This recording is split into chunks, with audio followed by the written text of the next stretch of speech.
Welcome back to my channel. This is the first look at the demo for Aethermancer, which will be released imminently. I'll be interested to see what's new about it very soon.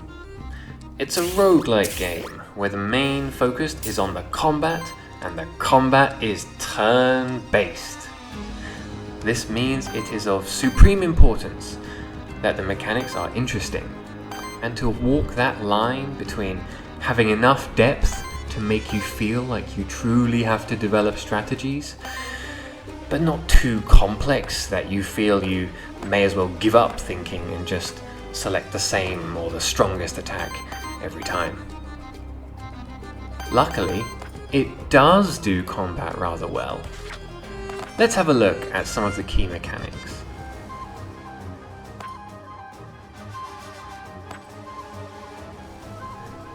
First, the titular Ether. Most attacks require Ether to use. Your party gains Ether at the start of your turn, based on the monster types you have, and their basic attacks also generate Ether. There are 5 types: Wind, Water, Fire, Earth, and Wild, which can be used in place of any other Ether. Your character, the Aethermancer, also has some abilities that can affect the fight, though outside of those abilities, they don't attack or take damage in the same way that your monsters do. Second, enemy monsters have poise. The number and color are at the start of their health bar. You can use this to break monsters, to stagger them. Staggering them is great, because they skip their whole next turn. Enemy monsters have a certain amount of poise, and if you hit them with the type of damage corresponding to that element, wind, earth, fire, water, they lose 1 stack of poise. It's actually a lot easier than it looks at first, since it is number of individual hits, and so many attacks in this game are actually multi-hit attacks, probably the vast majority. So, why do I think that this game does battles rather well? Not perfectly, of course. I did notice when you hover over an enemy, it shows how much damage will be inflicted by that attack. But I have seen it not be completely accurate. I guess there are some auras or buffs that are not fully taken into account. I have definitely done more damage than it suggested a couple of times.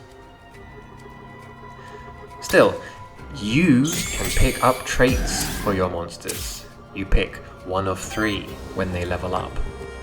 You can pick the order in which your monsters attack. You can pick a wide variety of different equipment, all of which can be fairly impactful and change how you use your monsters. You can pick which monsters are part of your team, and you can combine all of these things to design whole teams based around certain combinations or fighting styles. There is a small amount of simple strategy in everything that you do, so while not being too complex, you can still really build in whichever direction you want to.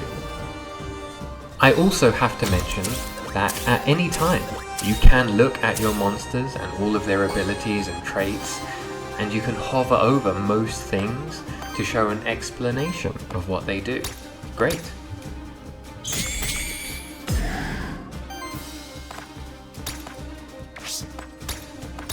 While the game is mainly a roguelike, you go through all the different biomes with your party of monsters until you're defeated, or successfully clear all the monsters. You can capture monsters, which allows you to unlock them and use them in your party in the future, or almost instantly, making it a creature collecting game slightly.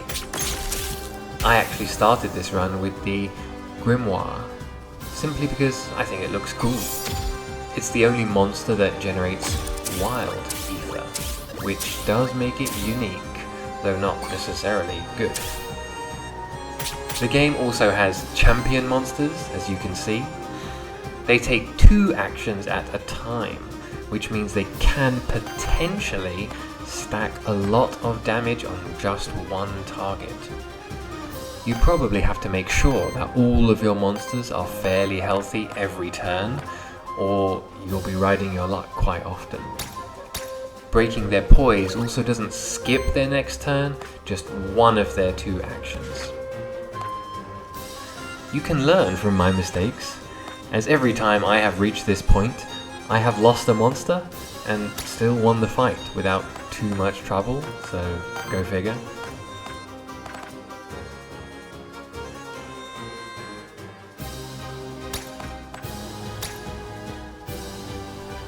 Anyway, that was Aethermancer. I won't get too much into explaining the town area. Suffice to say that between runs there are small upgrades, customizations, and of course collecting and unlocking creatures that you captured. It also seems that you will slowly unlock the mysteries of the void and the ether. Perhaps your character is a pivotal figure, influencing what has happened here, in both the past and the future. Who could have guessed? Perhaps you will learn more and more about all the characters in town and in the void, as you meet them again and again. But who knows?